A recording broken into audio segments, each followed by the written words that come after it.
Thank you very much. It's good to see you all. Those are in person, who I saw a little bit last night. We won't talk about the events of last night.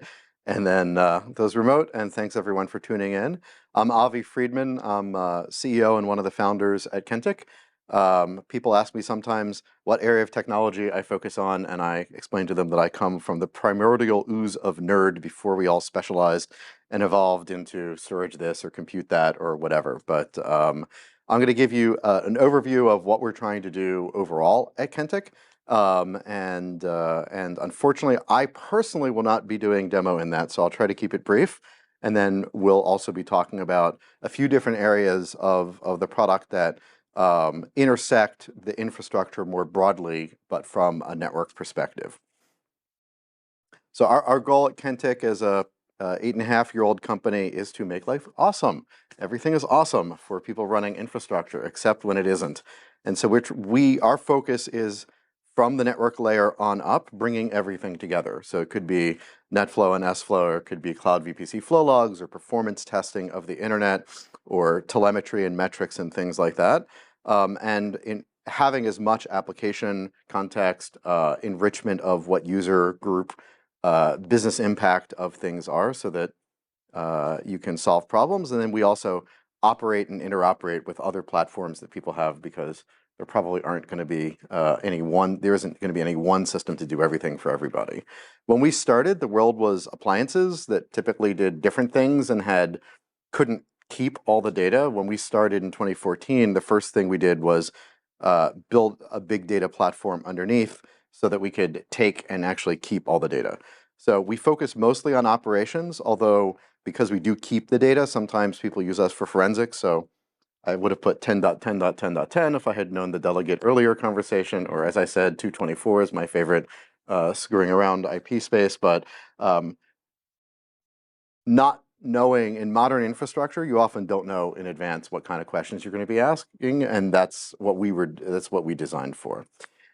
So if you are an enterprise and or even a service provider and you're dependent on the network, well, which network? What does network mean? There's the part that is the SaaS over there that your applications need to get to Twilio. Twilio has a network, it's not yours. There's the internet, there's your own data centers and WAN, there's cloud. And to us, that's all network, and all the applications that run on top and around it are important to understand. And without the network, the infrastructure doesn't work, the cloud doesn't work. And of course, as we come from a networking background, it's often, oh, it's the network, and that's where we try to come in. And then sometimes when it is the application, we show that it's the application. So our goal, and we partner with folks like New Relic, Sumo Logic. Our customers can use our integrations to talk to Prometheus and Influx, and we have Grafana plugins.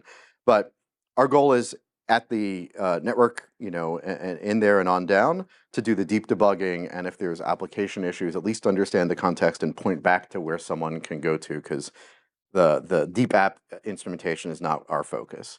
And so when we started, as I mentioned, appliances were good for the time, but lacked a lot of features.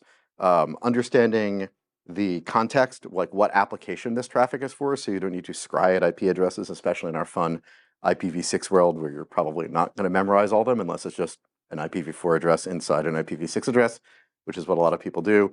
And being agnostic, so taking all the infrastructure, whether it could be GCP, Azure, Kubernetes, performance testing, and bringing it together, and then just being an open platform. There are some things we do we won't show about proactive insights, like, hey, dude, someone stole your battery. You're being attacked. You should go look at that. And we do proactive anomaly detection on performance and traffic engineering. And if there's interest, when we go through cloud, synthetics, and Kubernetes, we can show a little bit of that and how we do that.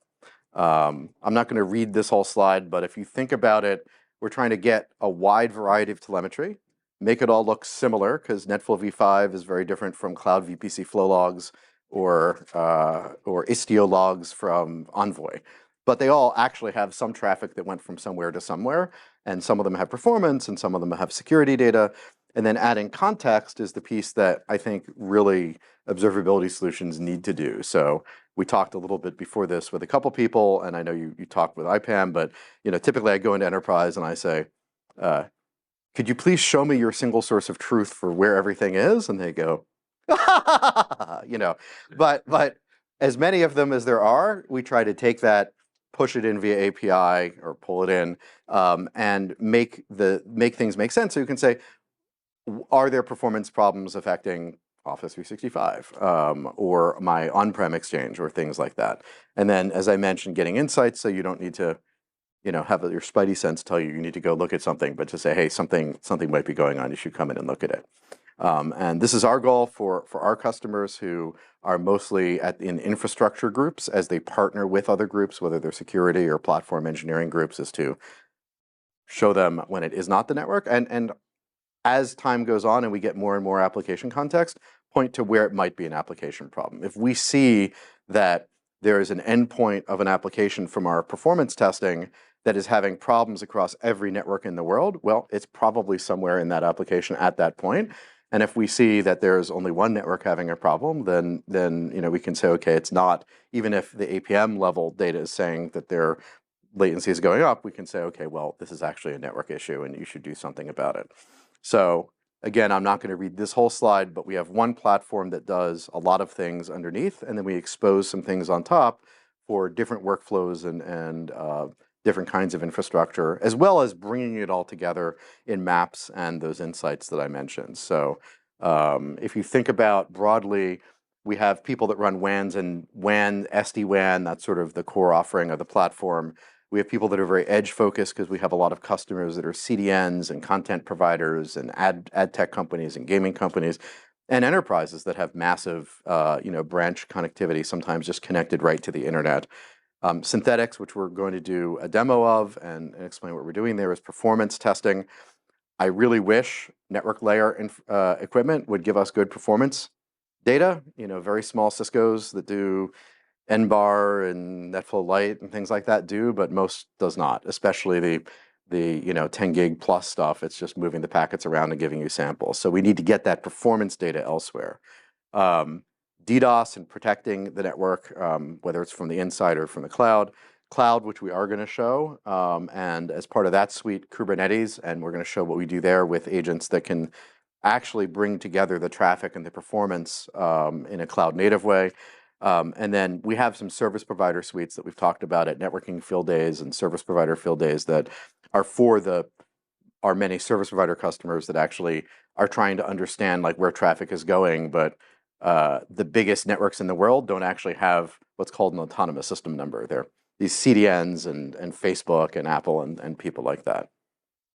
One other thing we have, which happy to take questions about if there's time at the end, is we've been investing in connecting our platform to other platforms.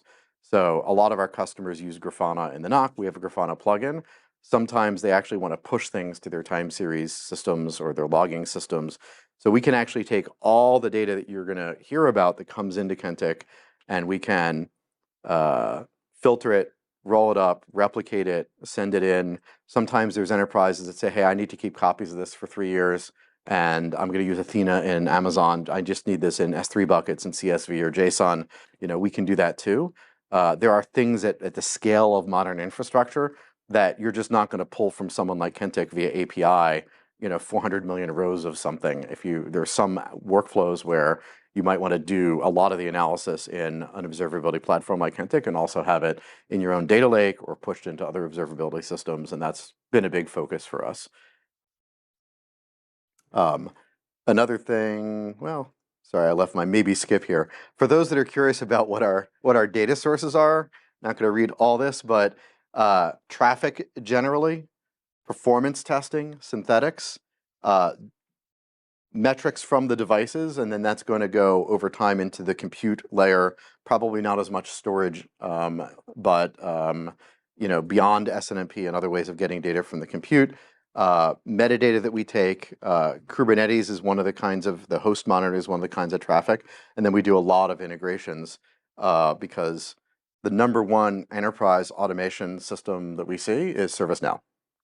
So people talk about a lot of other things, but the actual orchestrating human workflows of how things get connected, a lot of the anomalies that we detect and go out to ServiceNow, or sometimes a lot of the workflows that might get initiated elsewhere, they might call us via API to enrich information about, hey, this user's having a problem. What was the traffic, or what was the traffic proximal to them? And as an open platform, we support that. So our focus is enterprise. A lot of the people that you've heard about that build, internet infrastructure, carriers, cloud companies, and we run software as a service. We run SaaS. We do it like server huggers, like I am. So we run in Equinix and do DRT and buy servers and netboot them and run containers on them because I don't like giving money to Uncle Jazzy if I don't have to. We are in the clouds to take VPC flow logs, do performance testing. We're not opposed to it. We are a hybrid infrastructure ourselves. And we're running over 1 trillion elements a day that we're just ingesting, keeping them all. We do private clusters for people that have compliance requirements, service providers, folks like that. And for us, the traditional enterprise is one big vertical, web companies, and then service providers. And today we're talking more on the use cases that we see enterprises seeing and the kinds of infrastructure that we see them monitoring. But if you have questions about anything else, you can ask any of the other presenters too, or I should have time for a couple questions. Just very briefly, last couple slides, things that we're focused on right now are we've taken metrics for a long time since we started, but now doing the full depth of whether it's SNMP exploration or the breadth of streaming telemetry, that's being built in the platform, just like our traffic capabilities to be at very large scale.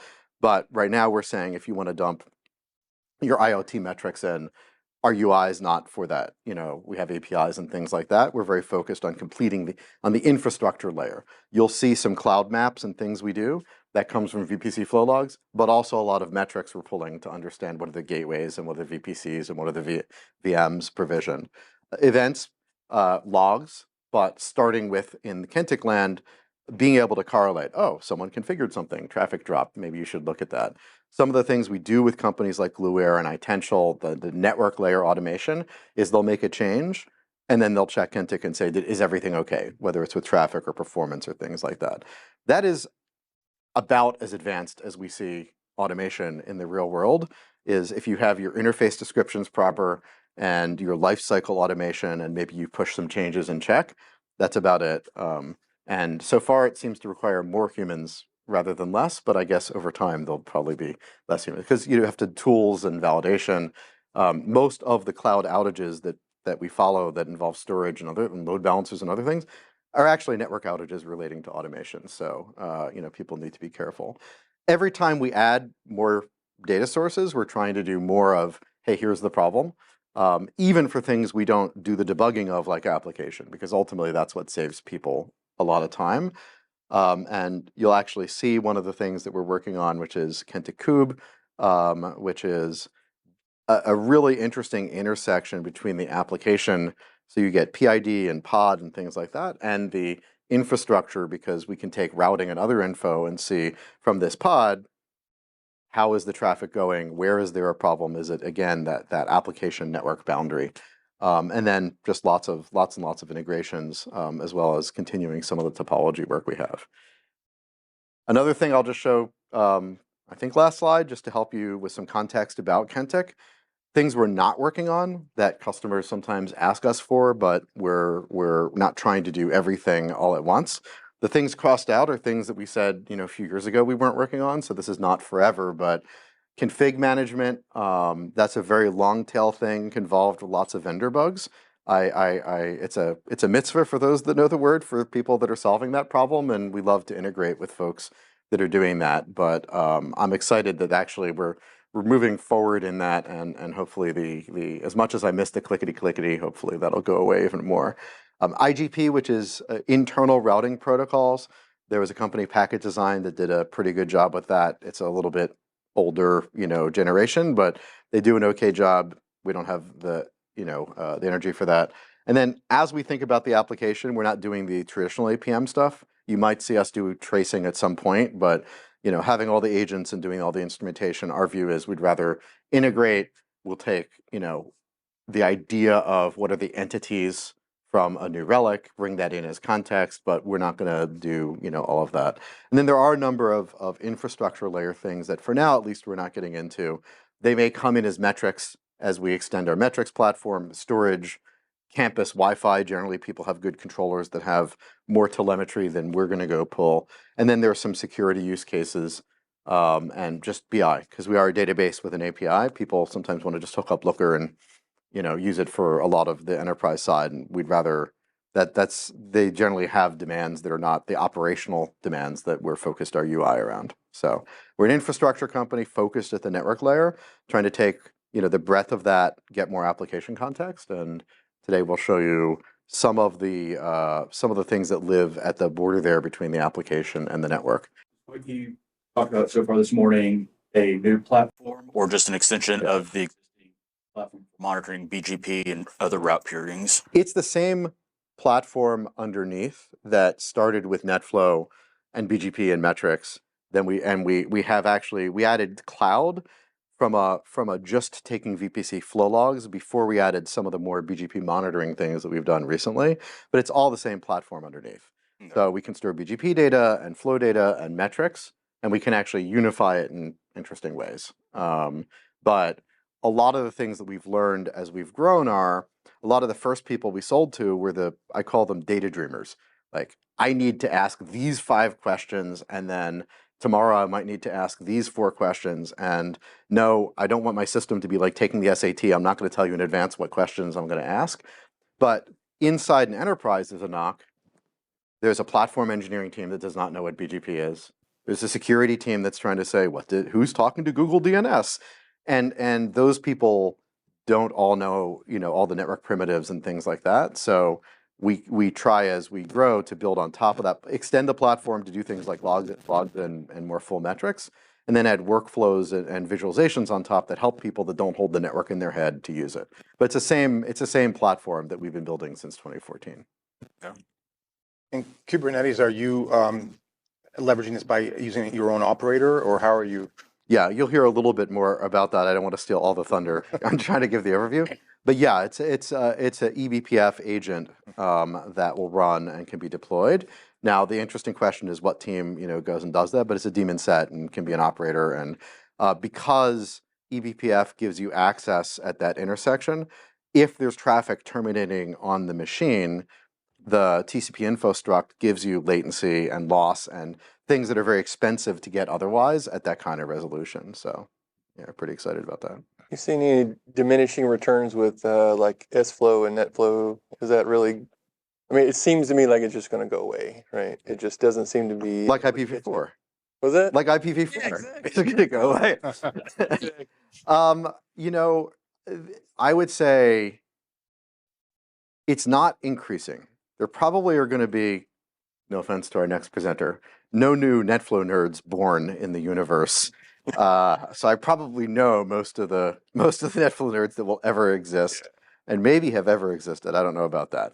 But there were some vendors that thought that we were going to move to cloud, and either the whole world was going to do packet copying in the cloud, and that hasn't really been the way. Or that you were going to run virtual routers in the cloud and do S-Flow from there, and that was going to be the telemetry because VPC flow logs are. No, don't laugh. You can go to any major router vendor and they have, a virtual whatever that. Course, yeah. And we have some enterprises that do it. Virtual Arista, virtual Cisco, virtual Juniper. There. For my big cores. Yeah, exactly. But that doesn't seem to be the cloud architecture that we're seeing. So, but we're also not seeing the grand, everyone is moving from cloud and repatriating 100%. But we are seeing that people that have slowed down, they're okay, maybe I'm going to be hybrid. And so, or, at least some things. So I would say as we turn on new enterprises that have global infrastructure, the MPLS infrastructure that emits S-Flow or NetFlow is not becoming less. In fact, it's a core part of almost every enterprise we turn on. Okay. I don't know what the delegates are seeing or, but some people, some of my NetFlow nerd friends don't like me because I think S-Flow is better because then you can see whether it's your Roku talking to your HP printer talking to Afghanistan, but because you're more likely to get MAC addresses and some other things, and it's easier for us to extend because NetFlow you only get the decodes that the chip does, whereas S-Flow is. Oh, yeah. But I can also send the Peter Fall, the S-Flow guy, into fits of rage talking about different ways of sampling that he thinks are statistically not sound. So, so no, we still see it. What we're not seeing is like SNMPD is the way to monitor servers and SFlowD to monitor servers, but for the routers and switches, yeah, we do.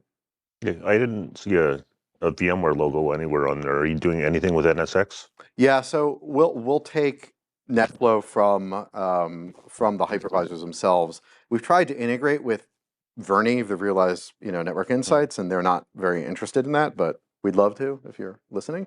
And both also with the I forget the four-letter name, the what Wavefront is now, but their focus doesn't seem to be as much the network layer because they have Verni. So we can pull some of the metadata, like what VM is what and owner, and enrich that, but not quite as much as we do with, say, Google Azure and Microsoft and Amazon today. And no tie-in with NSX? No tie-in. So no tie-in in terms of feedback loops or orchestration, but we can observe traffic from NSX. Okay. So, but just via NetFlow export. Okay. Yeah, or I suppose metrics, although that's not in our demo environment, so I can't show you. But I know you can pull that via SNMP. We just haven't done that yet. I'd imagine VMware would want you to integrate at the network insight layer. Yeah, we have talked to them a couple times about the Verni, the network the vRealize network insight, and they have some APIs, but we have a lot. I mean, almost all of our enterprise customers have VMware somewhere, if not mainly, and we have not. I'll put it on me. We haven't leveraged our customers enough to make enough noise because we think that it would be great integrations, to actually be able to do that bidirectionally. What we'd like is, and maybe again, if I'd love to learn, we'd ideally like a streaming push from Verni of the orchestration data that we could just take in via our API so that we can color all the traffic that we see, whether it's from VMware or not, as to what it is. But we definitely have customers that, we have Python scripts that will scrape their API and load that into Kentik for enrichment. It's just not a push button thing yet. Okay, and I've worked in VMware environments for forever, and I've never heard anybody call Network Insight Verni. I believe there are, my weekend at Verni, I believe there are VMware people that call it Verni, but Okay. I could be wrong. I'm frequently wrong.